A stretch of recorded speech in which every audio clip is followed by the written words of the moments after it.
Now, Queen City News reporter Savannah Rudisell is live at a regional library in University City. Savannah, what has turnout been like so far this morning? I know you only saw a few earlier. Has that changed at all?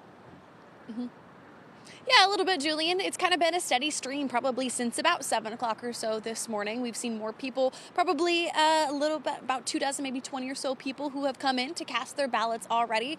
And election officials say that's certainly not uncommon for a municipal election year, especially with as many, as you said, 40,000 people already trying to cast their ballot at those early voting locations. So with the increase in popularity in early voting, election officials have had to staff more of those locations with poll workers, and for some North Carolina counties, that is becoming increasingly difficult.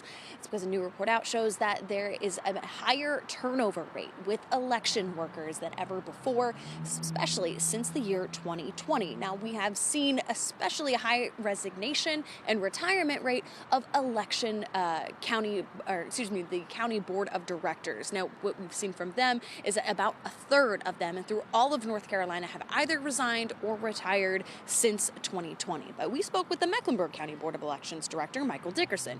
He's been on the job for about 25 years, and he tells me that local workers don't seem to face as many challenges as election employees in other regions. Sometimes you hear people complain about I don't want to go in another presidential election. I've said that myself sometimes, but it's a good group of voters that we have here in this county. We usually seem to be far out of the fray, so we're fortunate here. We don't have what we see a lot of places throughout the country.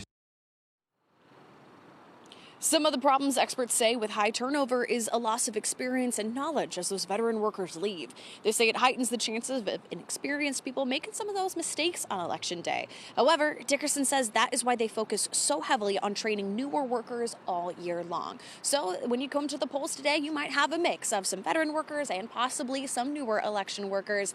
They'll be here until 7:30 tonight when the polls close. Reporting live in University City, Savannah Rudisell, Queen City News.